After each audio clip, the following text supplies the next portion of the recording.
Aleluya. Dios es bueno. Todo el tiempo. Todo el tiempo. Dios es bueno. Amén. Vamos a empezar declarando. Tomen sus Biblias, sosténganla. Vamos a declarar. Esta es mi Biblia. Esta es mi Biblia. Es la palabra de Dios para mi vida. Es la palabra de Dios para mi vida. Es Dios hablándome a mí. Es Dios hablando de mí. Yo soy todo lo que Él dice que soy. Yo soy todo lo que Él dice que soy. Tengo todo lo que Él dice que tengo. Tengo todo lo que Él dice que tengo. Puedo hacer todo lo que Él dice que puede hacer. Puedo hacer todo lo que Él dice que puedo hacer. Yo soy la justicia de Dios en Cristo. Yo soy la justicia de Dios. Soy la luz de este mundo. Soy la luz de este mundo. La sal de la tierra. La sal de la tierra. Real sacerdocio. Real sacerdocio. Nación santa. Nación santa. Pueblo adquirido por Dios. Pueblo adquirido por Dios. Para anunciar las virtudes las virtudes de aquel que me llamó de aquel que me llamó de las tinieblas de las tinieblas a su luz admirable. a su luz admirable. Soy un hijo de Dios. Soy un hijo de Soy Dios. la respuesta de Dios Soy la respuesta de Dios a la oración de mucha gente. a la oración de mucha gente. La creación entera La creación entera gime esperando mi manifestación gloriosa. esperando mi manifestación gloriosa. En mi boca está el poder de la vida y de la muerte. En mi boca está el poder de la vida y de la muerte. Me hablaré palabras de vida Me hablaré palabras de vida y no de y muerte, no de muerte. de riqueza De riqueza y no de pobreza, y no de pobreza. de salud De salud y no de enfermedad, y no de enfermedad. porque hay milagros en mi boca. Porque hay milagros en mi boca. Tengo miles de ángeles Tengo miles de ángeles a mi disposición, a mi disposición, esperando mis órdenes esperando mis órdenes para actuar. para actuar. He sido sellado He sido sellado con el Espíritu Santo de la promesa. con el Espíritu Santo de la promesa. El que levantó de los muertos a Jesús El que levantó de los muertos a Jesús, mora en mí mora en mí y me perfecciona cada día. y me perfecciona cada día. Hoy voy a recibir en mi corazón Hoy voy a recibir en mi corazón la preciosa, la preciosa, siempre viva, siempre viva, fructífera fructífera y poderosa semilla y poderosa semilla de la palabra de Dios. de la palabra de Mi Dios. mente está alerta, Mi mente está alerta, mi corazón está dispuesto. mi corazón está dispuesto. Nunca más seré el mismo. Nunca más seré el mismo. Nunca, Nunca, nunca, nunca, nunca más nunca más seré el mismo. seré el mismo. Amén. Amén. Amén.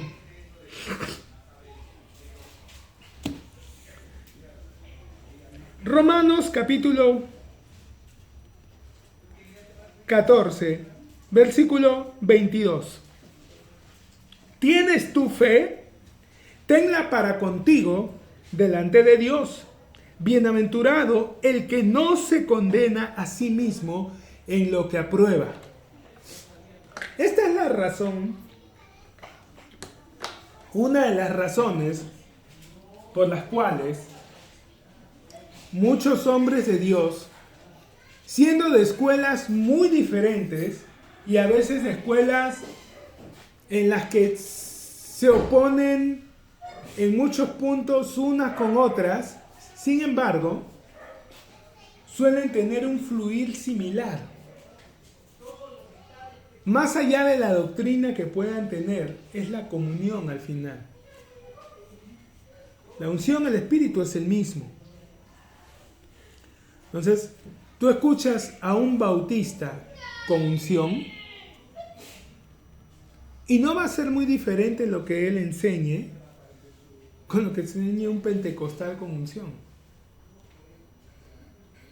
Ahora escuchas a un bautista random y agarras a un pentecostal random y sí, lo que hablan se opone totalmente el uno del otro. Y empiezan a entender por qué el Señor dijo que la letra mata, pero el Espíritu vivifica.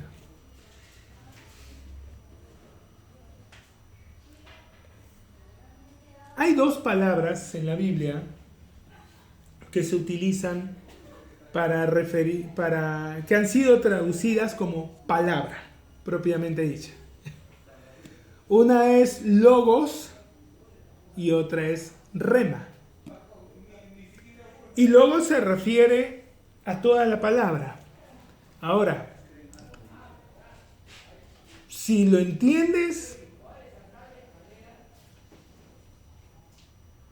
cuando habla de logos se está refiriendo a Jesús, porque Él es la palabra encarnada. En el principio era el verbo y el verbo era con Dios y el verbo era Dios. Este era en el principio con Dios. Todas las cosas por medio de Él fueron hechas y sin Él nada de lo que ha sido hecho fue hecho. Él es toda la escritura. Él es la gracia, Él es la escritura. Hermano, pero esa es una interpretación ya. ¿Quieres algo más directo? Sí.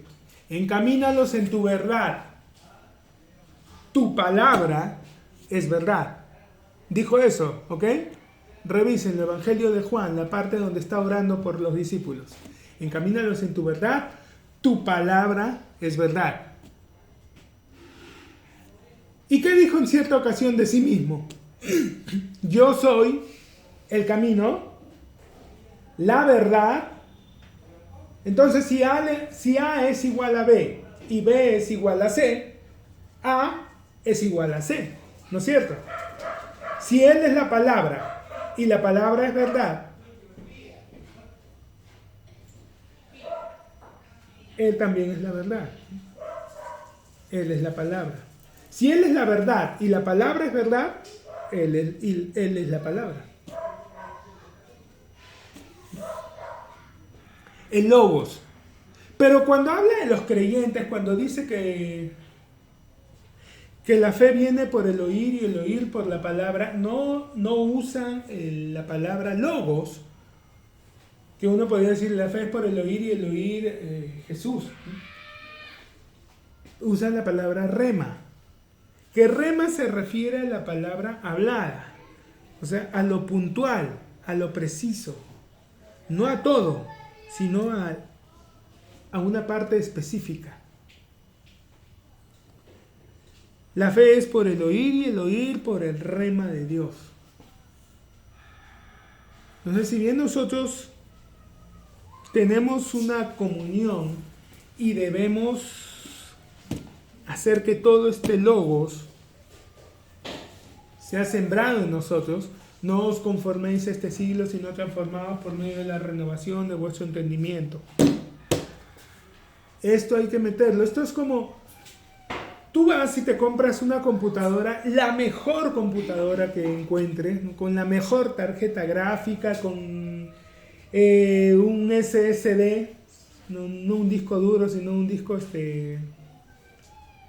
estos sólidos, ¿no? Un SSD de 2 teras, una memoria RAM de 32, de 64 gigas, una bestia.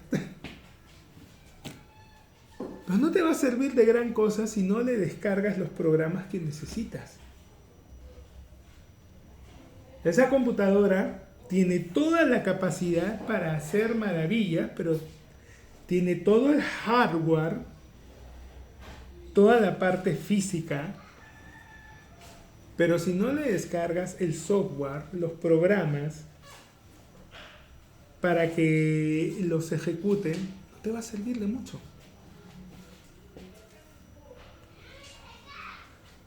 Nosotros tenemos el hardware, pero tenemos que introducirlo, todo el software.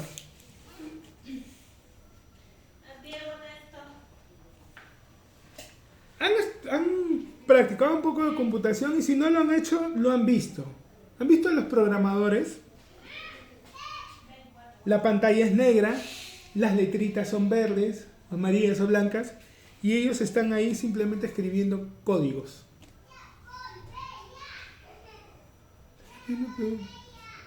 Cualquier programa que se hayan comprado, cualquier juego, algo, ábranlo y van a ver que tiene un montón de carpetas. Abran esas carpetas y van a ver que todos son esos. Son códigos. Todos lo han estado escribiendo.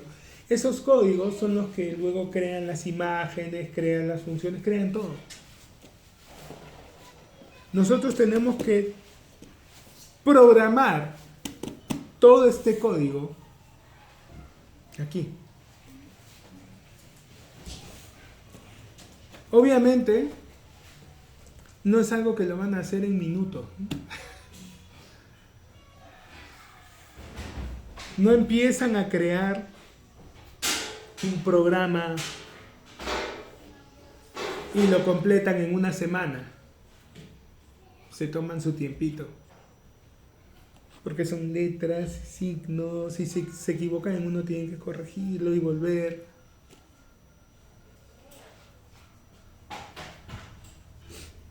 Siembra la palabra en ti.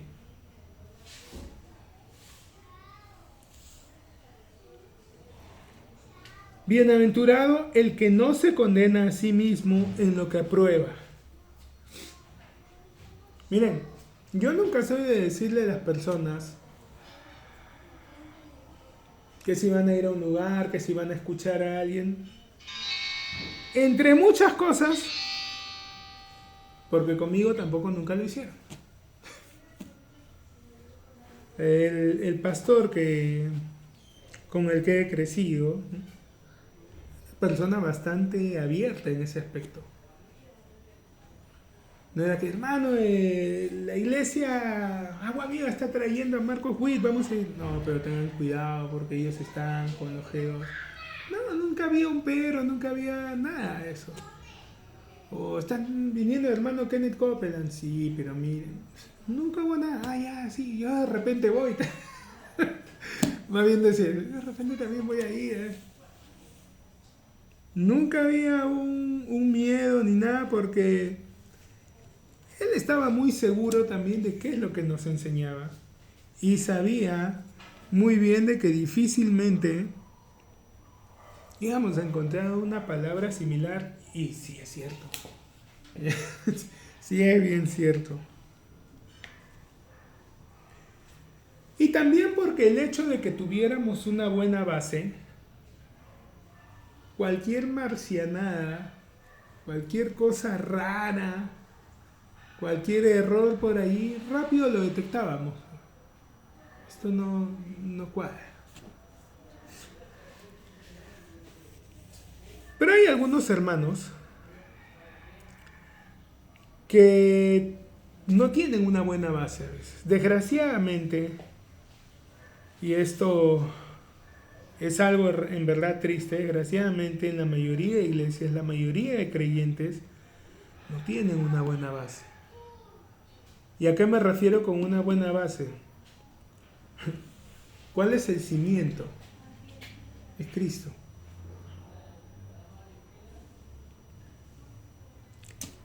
Eso es lo que nos enseña la Escritura. Él es el cimiento y sobre eso nosotros edificamos. Ahora, es Cristo. Es Cristo.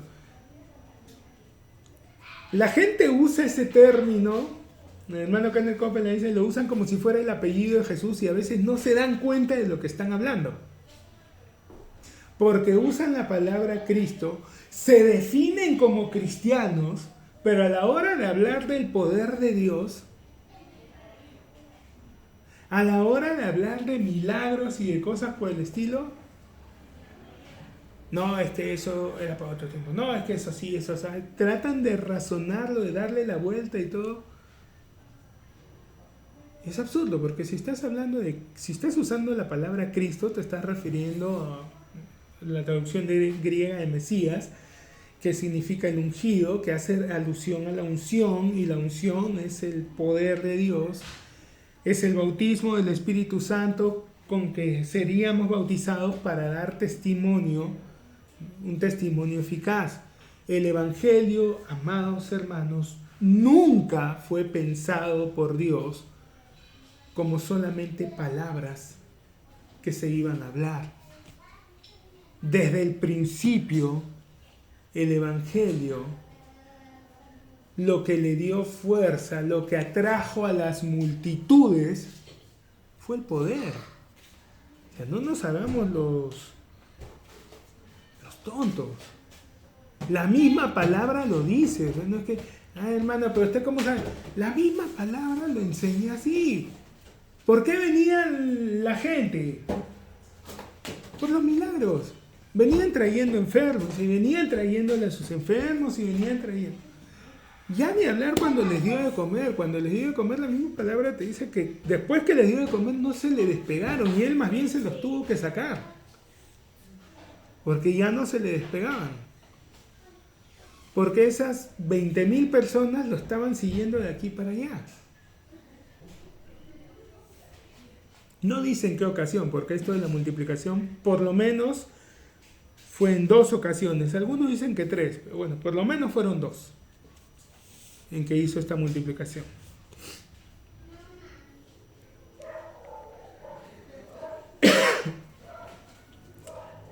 Para ser cristiano, ¿qué hay que hacer? Hay que ir a una iglesia, hay que bautizarse, hay que recibir, hay que nacer de nuevo. ¿Ya? Jesús se lo dijo a Nicodemo claramente. Nicodemo era un maestro de la ley, viene, le aparece de noche, maestro, sabemos que has venido de Dios como maestro porque ninguno hace las cosas que tú haces si no está Dios con él. Y Jesús de frente al grano, ¿no? De cierto te digo, si no naces de nuevo no vas a entrar. Para ser cristiano lo primero es nacer de nuevo.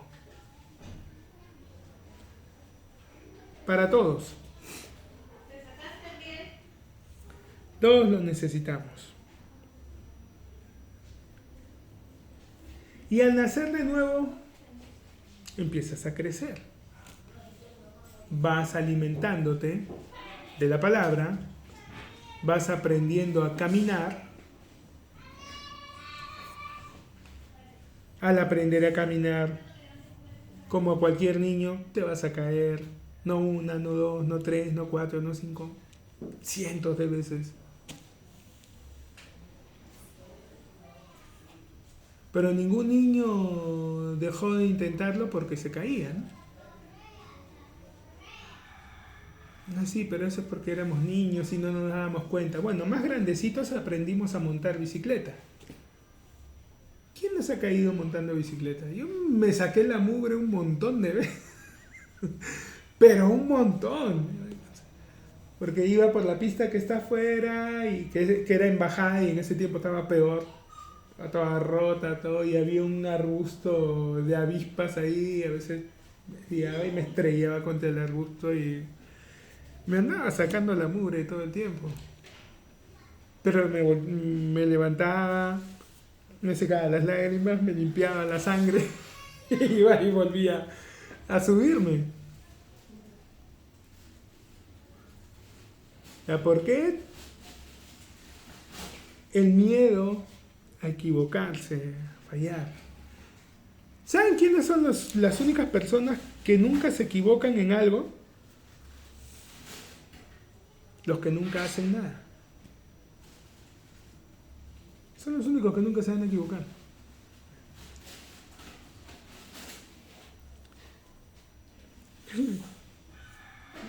Estaba en iglesias donde a veces había gente ahí presumiendo. Yo nunca he engañado a mi esposa. Hermano, si usted engañara a su esposa, eso no sería un pecado, eso sería un milagro. Con esa cara, ya sería... Ahí más que reprenderlo, la verdad que glorificaríamos a Dios, porque no sé, tendría que estar ciega la otra persona para mirarlo. Es abusivo. Gente, yo jamás he agarrado el dinero de nadie, ¿no? Que nadie te ha dado a guardar tampoco nada de su dinero.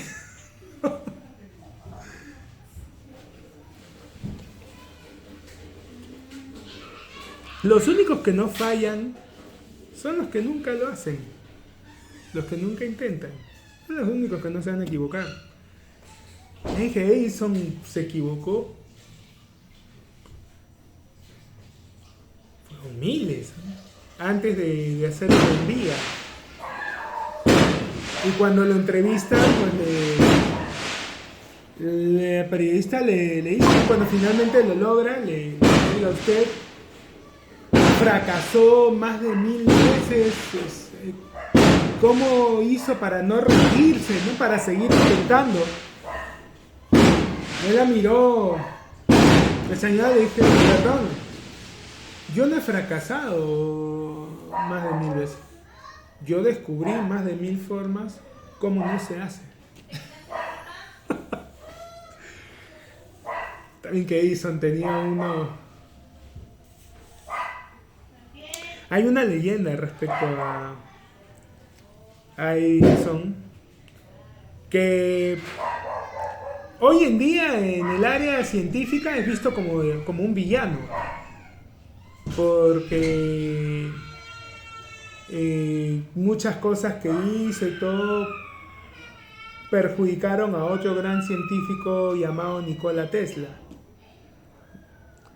Pero en su momento Edison tenía un aura. Cuando iba a la escuela, esa es una anécdota que él contó, un día su profesora lo mandó con una carta para que se la dé a su mamá. Él llega a la casa y en la carta decía: no señora, su hijo es prácticamente un retrasado. Ya no lo mande porque acá no va a aprender nada. La mamá leyó así. Y dice: ay, hijito, lo agarró. Dice que eres un niño tan inteligente, tan listo, que ellos ya no te pueden enseñar nada. Así que bueno, acá en casa yo te voy a estar enseñando. Y él se creyó eso. Se creyó que era muy inteligente, muy listo. Que era todo lo contrario de lo que habían dicho los maestros. Y siguió estudiando, siguió leyendo en casa. Con el tiempo creció, empezó a entrar en ciencias. Y fallaba y dice: no, pues si yo soy inteligente, intentaba seguir. Un día encontró esa carta, ¿no?, de lo que habían mandado al colegio. Su mamá la tenía guardada y cuando la leyó se dio cuenta de que no habían dicho que él era un niño muy listo, que ya no podían enseñarle nada. Leyó lo que habían dicho de él y se dio cuenta de que en realidad toda esa seguridad, todo eso que él tenía era algo que su mamá le había dado. Un regalo que le había dado. Hay algo que a veces los padres no terminan de entender. Muchas veces converso con muchos padres. Ay, mi hijo está así. Ay, que mi hijo esto. Ay, que no sé. Hermana, use la autoridad que Dios le ha dado. Mira, si le pasa algo a su hijo y va a un hospital, un médico no puede hacer nada si usted no da permiso. Nada. Necesitan que usted autorice. En el mundo espiritual funciona exactamente igual. El diablo puede agarrar, puede querer, mientras usted no permita, no firme, no autorice, no puede hacer nada. Y Dios también quiere obrar, quiere actuar, pero mientras usted no lo permita, no puede hacerlo. La autoridad sobre esa vida se la han dado a usted. Lean la palabra y habla: si algún hombre tiene hija doncella y considera que ya está en tiempo de casarle, si la casa hace bien, no dice si una chica quiere casarse, dice si el papá quería, la casaba, y si no quería, no se casaba. Ah, bueno, hermanos, que eso era en esos tiempos, porque las costumbres. Lo está enfocando en una perspectiva espiritual. Y eso ya no es cosa de esos tiempos, son principios. La autoridad de un padre tiene ese alcance, ese poder. Tú abres la puerta y cierras la puerta. Hay un montón de testimonios de chicos que su vida ha estado en riesgo. Pero sus padres en ese momento, gracias a Dios, se cerraron, dijeron no. Y al día siguiente los doctores con la clásica, ¿no? No sabemos qué ha pasado, nunca hemos visto esto, la verdad no lo esperábamos. Pero está bien. Rato antes le habían dicho se va a morir, no hay nada que hacer, todos los padres se cerraron en que no, mi hijo va a estar bien, va a estar sano, no le firmaron el papelito a la muerte ahí que quería. Más bien le abrieron las puertas a Dios para que lo sane y lo levantaron. O sea, así de fuerte es la autoridad que tienen.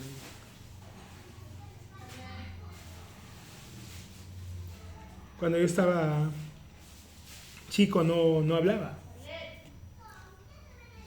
3 años, llegué a los 4 años y no hablaba. y había tenido problemas en el primer año de vida, que incluso un doctor una vez le dijo a mi mamá que probablemente yo iba a tener problemas de retraso y todo. Ahora, el tema es que yo no hablaba, pero yo leía, escribía, sumaba y restaba desde los 3 años, pero no hablaba. Entonces le dijeron que me llevaran a terapia de lenguaje, y a terapia de lenguaje van los niños con grados, con autismo pero severo, que no hablan, no hacen contacto, los niños con síndrome de Down, con retraso, ellos van a terapia de lenguaje.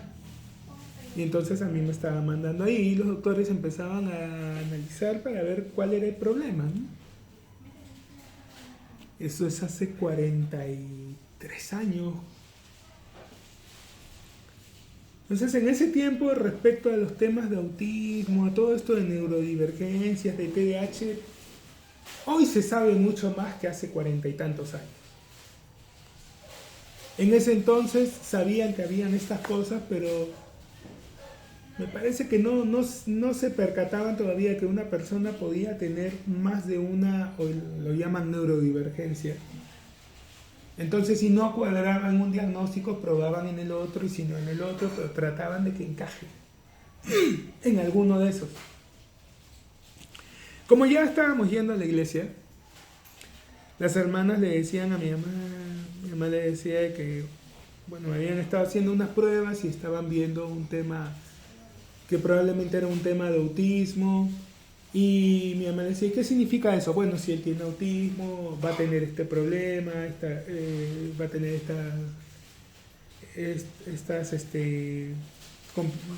estos problemas, estas complicaciones, no le va a costar esto. Y entonces mi mamá lo conversaba con las hermanas de la iglesia. No, hermana, usted no permita eso. Decía, no reciba, usted cancele cualquier cosa que el doctor diga. Usted cancela en el nombre de Jesús. Mi hijo es un niño sano. Todo lo que le diga malo el doctor, usted al contrario, declare lo opuesto, declare lo bueno. Y mi mamá,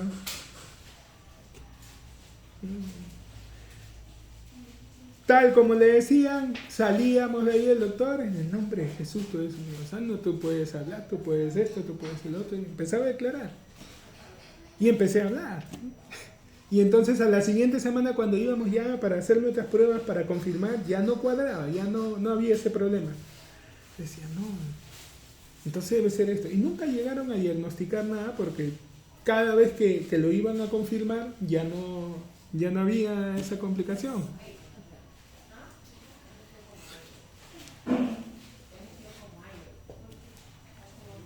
Hay mucha autoridad y mucho poder en lo que los padres pueden hacer sobre sus hijos. Es como le digo, es como, así como un doctor no puede mover un dedo si el padre no lo permite, en lo espiritual es igual. Entonces, tal como le digo a los padres con los que conversamos, hermana, no se preocupe, no pelee, no es que no me entiende, déjelo. ¿No le entiende? Está bien, la palabra dice: la necedad está ligada al corazón del muchacho, más la vara de la corrección lo apartará de mal camino. No dice, bueno, más 3 horas conversando y explicándole, lo van a... No, dice la vara. Cuando usted, órdenes claras, no obedece, no, es que no creo, ya, entonces déjelo. O sea, esa parte no se va a arreglar explicándole, esa parte se arregla con vara. ¿No quiere darle vara? No, déjelo. Ore. Pero no ore, oh Señor, por favor, mi hijito. No haga esa oración. Usted no necesita suplicarle a Dios algo y no es con Dios el tema. El tema es con el que está fastidiando. A él es el que tiene que ponerle.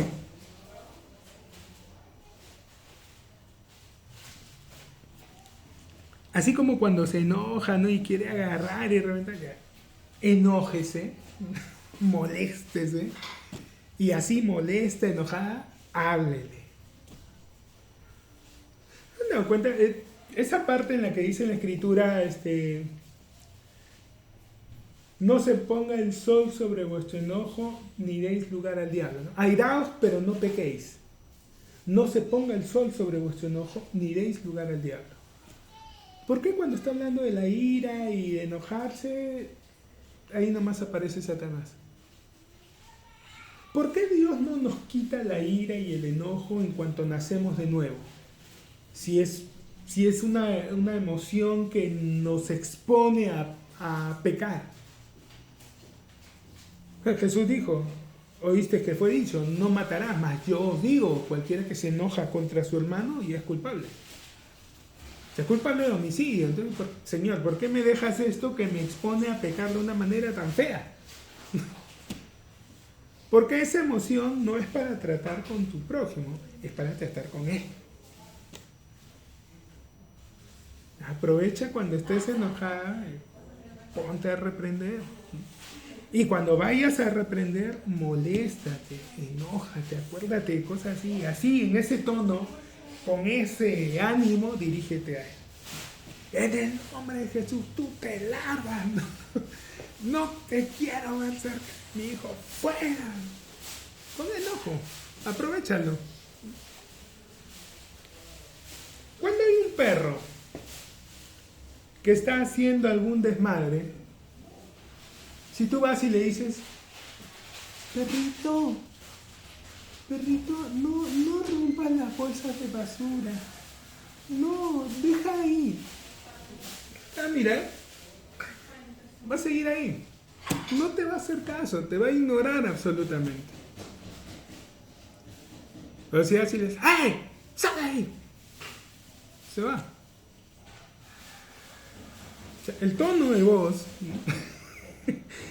el ánimo con que se lo digas, tiene mucho que ver. Hay gente, esto en redes, que cuelgan videos a veces que se han topado con fieras y su reacción ha sido más bien gritar, y las fieras se sorprenden porque lo que ellas están esperando es el miedo. Normalmente cualquiera ve un oso y lo que hace es correrse. Pero si las fieras no perciben miedo y más bien que alguien se está cuadrando, se frenan porque dicen, ¿por qué no me tiene miedo? Porque no se está corriendo. Acá hay algo que no estoy viendo y se van. O sea, la falta de miedo más bien las confunde. Además que en la palabra está de que Dios puso el temor del hombre sobre todas las bestias. Lo normal es que deben tener miedo. El enojo, la ira, hermanos, es para echar fuera al diablo. Por eso Dios nos lo dejó, porque es para usarlo ahí con él. Bienaventurado el que no se condena a sí mismo en lo que aprueba. Si nos llenamos de la palabra y recordamos que somos hijos amados de Dios, que al que no conoció pecado, por nosotros lo hizo pecado, para que nosotros fuésemos hechos justicia de Dios en él, que al momento de nacer de nuevo lo que ocurre es que se realiza un intercambio. No es solamente que el pecado, el castigo que nosotros merecíamos, la paga del pecado es muerte, lo justo, lo correcto, lo que corresponde, lo legal. La paga es eso. ¿Qué es una paga? Bueno, para que sea una paga tiene que haber un trato. Tú vas a hacer este trabajo, vas a limpiar, vas a venir a la oficina tantos días, de tal hora a tal hora, vas a hacer esto, vas a hacer aquello, vas a venir al taller. Se ponen de acuerdo. ¿Y cuánto me vas a pagar? Y tal día se te va a pagar tanto. Tú vas, estás trabajando y llegas a la fecha, te acercas y bien te lo depositan en el banco o bien te lo dan en efectivo, pero cuando te dan eso no es que tú te sorprendes. Oh, gracias, buena persona, qué generosa es usted. No.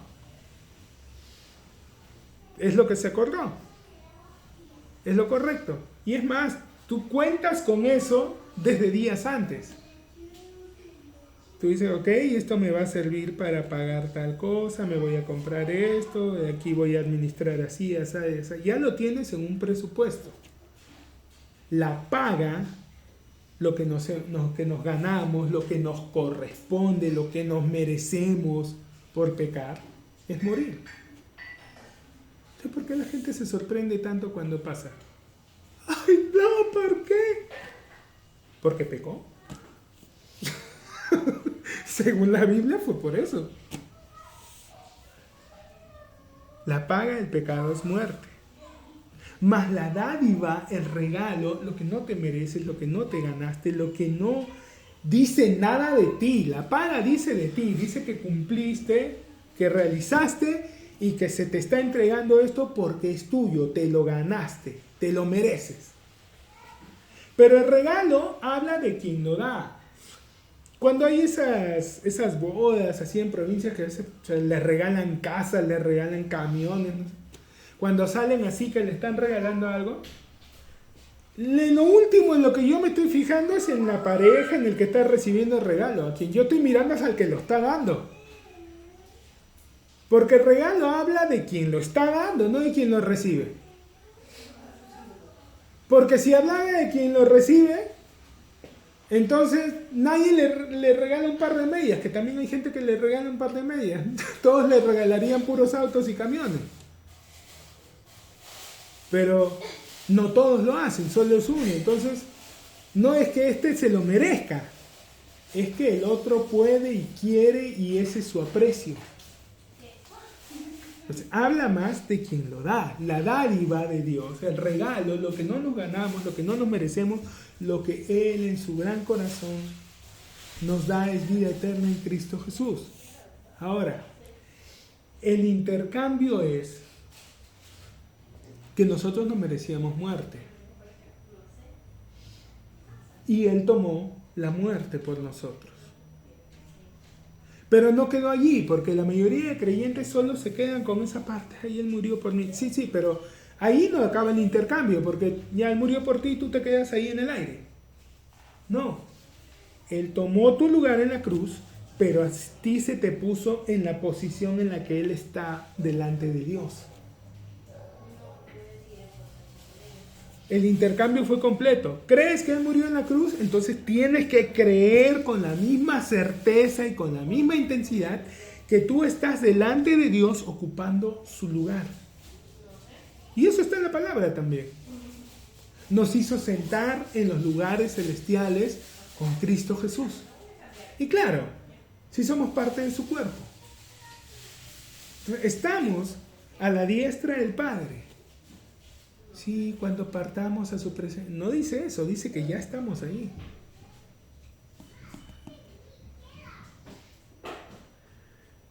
Si llegas a entender, a aceptar, porque entenderlo nos va a tomar toda la vida irlo entendiendo, pero aceptar que Él te puso en su lugar, no solo que Él tomó tu lugar, sino que te puso en el suyo. ¿De qué te puedes condenar? ¿Culpable de qué eres? Es que, hermano, usted no sabe lo que yo he hecho. Yo no sé lo que tú has hecho, pero sí sé lo que Jesús hizo. Y sí sé que cuando Él, la palabra dice incluso que lo de pedir el vinagre fue para que se cumpla la Escritura. No necesariamente que tenía sed, sino que se acordó. Para que se cumpla la Escritura, dijo: tengo sed. Le acercaron el hisopo y dijo: consumado es. Ya está todo. Si entiendes eso, que Él lo hizo todo, si lo aceptas, lo vas a ir entendiendo, pero tienes que aceptarlo. No solo Él ocupó tu lugar, tú estás ocupando su lugar. Entonces, cuando Dios te ve, ya no hay reclamos. No, pero es que yo me equivoco. Pero ya Jesús murió en la cruz por eso. No es tan complicado, ¿saben? Cuando Israel salió de Egipto, estaban en el desierto. Estamos hablando ya después de que habían hecho el becerro y todo. Después de todo ese desmadre, están en el desierto. Y un rey de Balak, rey de los pueblos de Canaán, contrata a Balaam, que era una especie de adivino, pero que cuando hablaba era como si Dios hablara, para que maldiga a Israel. Y Dios le hace saber de que va a decir solamente lo que él diga.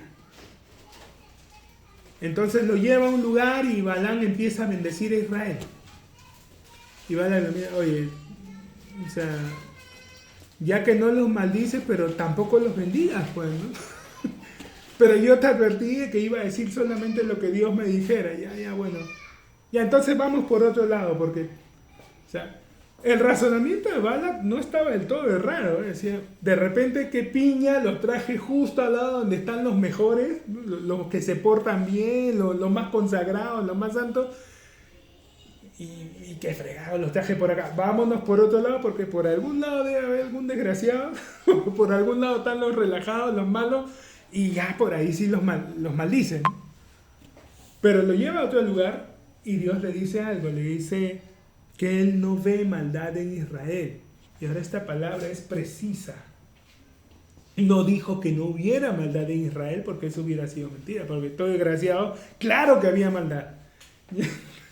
Habían levantado el becerro de oro, ya venían haciendo desmadre y medio. Claro que había maldad. Pero Dios dice que Él no ve la maldad. Es diferente. Es el mismo principio con nosotros. Dios, cuando nos ve a nosotros, nos ve a través de Jesucristo. Estamos vestidos de Él. Si tú te pones un disfraz de Barney, los niños no saben que eres tú. Los niños están, mira Barney, vienen y te abrazan y todo. Tú no cuentas. Ellos están viendo a Barney. Es lo mismo. O sea, tú te vistes de Cristo y entonces Dios te mira como ve a Jesús. ¿Y qué es lo que Él siente y dice de ti? Es mi hijo amado que me complace. Pero el desgraciado acaba de mandarse una sarta de pecados, pero Dios no lo ve así. Dios está viendo a su hijo amado que lo complace. Porque el pecado, Jesús ya lo quitó, lo llevó y nos puso en la posición en la que Él está. Entenderlo sé que es algo que poco a poco lo vamos haciendo y hay momentos en los que se nos prende el foquito y cuando nos damos cuenta de eso a veces hasta se nos salen las lágrimas de darnos cuenta de cómo nos ve, cómo nos ama. Pero acéptalo, o sea, créele.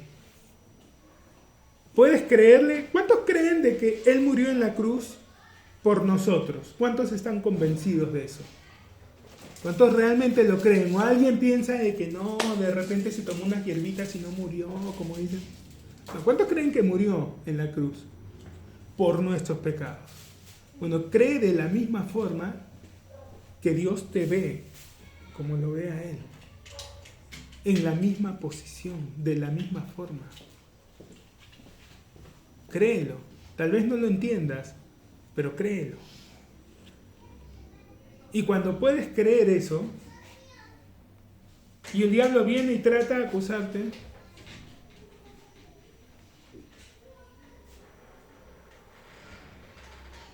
habla con tus hijos, con tus sirvientes.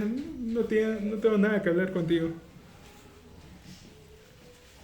Bienaventurado el que no se condena a sí mismo en lo que aprueba.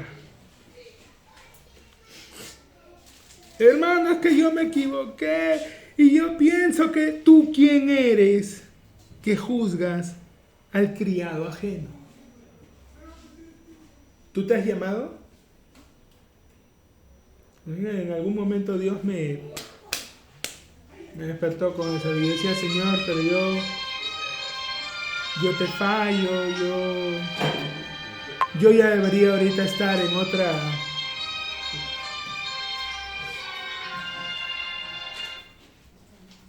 Yo debería estar en otra etapa, debería estar haciendo otras cosas. Dijo, yo te llamé. Sí. Yo me equivoco. No, no te digo que tú te equivoques. Ya. Pero yo creo que yo no estoy haciendo bien las cosas. ¿Y tú cómo sabes si lo estás haciendo bien o mal? Porque ya se supone entonces que debería ser diferente. ¿Tú quién eres que juzgas a criado ajeno? ¿Te está sirviendo a ti? ¿Te llamé para que te sirvas a ti mismo? ¿Te llamé para que sean tus planes, tus números, tus metas? ¿Tú quién eres que juzgas a criado ajeno? Para su propio Señor estará en pie o cae, pero estará firme. Porque poderoso es Dios para hacerle estar firme. No te juzgues, no te condenes. Hagas lo que hagas. ¡No! Eso es darle a la gente licencia para pecar. La gente igual va a pecar. Aquí el problema en sí no es el pecado, porque el pecado ya fue llevado por Jesús en la cruz. La puerta que el diablo usa es la culpa para luego traer la condenación. Por eso es que Romanos 8 empieza diciendo, ahora pues ninguna condenación hay para los que están en Cristo Jesús. No recibas condenación, no te condenes. David, un adelantado a su época, él vivió durante la dispensación de la ley, pero se relacionó con Dios a través de la gracia. ¿No lo creen? Tus misericordias son nuevas cada mañana. Son más altas que los cielos. Él vivía en la gracia.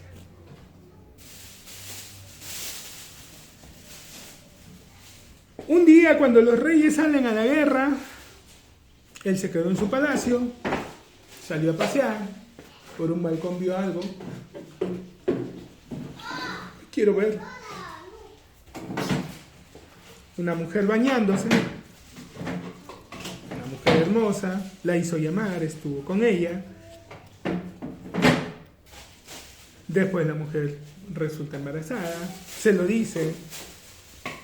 El marido era uno de sus generales que estaba en el campo de batalla donde él no había ido. Ya saben toda la historia. Lo llama, lo emborracha, no logra que se acueste con su mujer, entonces lo manda con una carta para que se le entregue al general, donde decía, ponlo en primera fila para que muera. Llega, hacen lo que el rey dijo, le manda el general al mensajero a decirle, dile a David que ya tomamos posesión de la ciudad, que tuvimos que sitiarle, que bueno, mandamos algunos para que ataquen la puerta y que murieron algunos en ese asedio a la puerta. Y si el rey te empieza a reclamar, el seguro te va a decir, no, pero ¿por qué esto? Tú le dices, no, es que justo cuando entre los que estaban ahí asediando la puerta estaba Urías.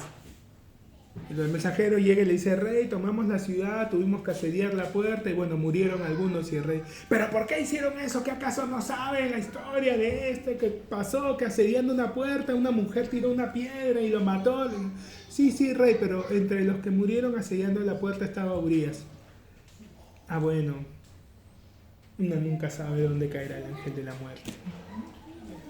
Qué pena, pero bueno, dile a Joab que no se ponga mal, que está todo bien.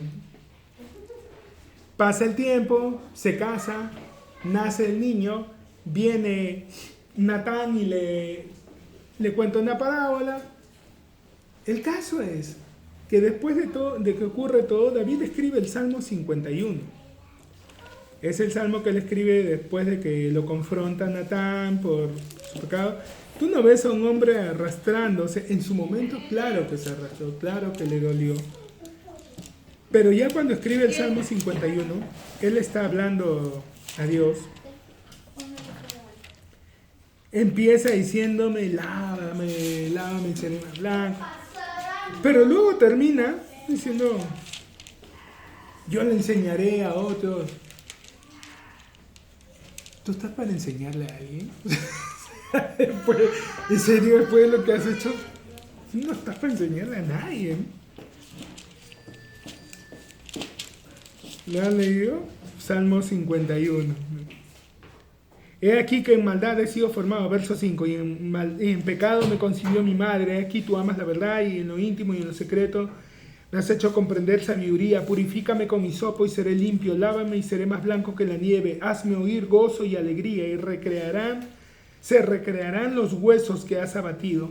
Esconde tu rostro de mis pecados y borra todas mis maldades. Crea en mí, oh Dios, un corazón limpio y renueva un espíritu recto dentro de mí. No me eches de delante de ti y no quites de mí tu Santo Espíritu. Vuélveme el gozo de tu salvación y espíritu noble me sustente. Aquí. Entonces enseñaré a los transgresores tus caminos. Pero si tú también eres transgresor, haz eso ya. Y los pecadores, ellos, no nosotros, ellos, los pecadores, se sacaba del equipo, se sacaba del grupo. Los pecadores se convertirán a ti. Líbrame de homicidios, oh Dios, Dios de mi salvación. Cantará mi lengua tu justicia, Señor, abre mis labios y publicará mi boca tu alabanza, porque no quieres sacrificios que yo daría, no quieres holocausto. Los sacrificios de Dios son el espíritu quebrantado, al corazón contrito y humillado, no despreciarás tú, oh Dios. Haz bien con tu benevolencia, Sión, edifica los muros de Jerusalén, entonces te agradarán los sacrificios de justicia, el holocausto u ofrenda del todo quemada, entonces ofrecerán becerros sobre tu altar. Ahora había algo que David sí entendía claramente. Tú no quieres que yo me esté lamentando. No quieres que yo esté llorando el dolor de mi error. Prefieres que si llore sea de gratitud, de alegría. Y que si voy a darte algo sea por agradecimiento y no por culpa. Pero ya se estaba poniendo como maestro. Bienaventurado el que no se condena a sí mismo en lo que aprueba. No le hagas el trabajo al diablo. No te condenes. Recuerda, cuando el enemigo quiera venir y hablarte, para Dios tú eres santo, eres su hijo amado en quien se complace. No te veas de manera distinta. No pelees con Dios, no lo contradigas. O sea, a veces la gente no lo ve así, pero realmente es así. O sea, si Dios dice que tú eres santo, si Dios dice que ya te perdonó y tú te estás sintiendo mal, ¿le estás dando la contra? Sí, no lo hagas. No lo hagas. Nada bueno va a salir de allí. Lo que pasa es que el enemigo usa la culpa y en la culpa uno siente que necesita ser castigado. Hermano, no es que Dios, y algunos dicen, no, pero entonces, ¿qué? Dios ya se hablando con el pecado. No, yo no estoy diciendo que Dios se hablando con el pecado. Dios ya castigó el pecado y lo castigó en Cristo.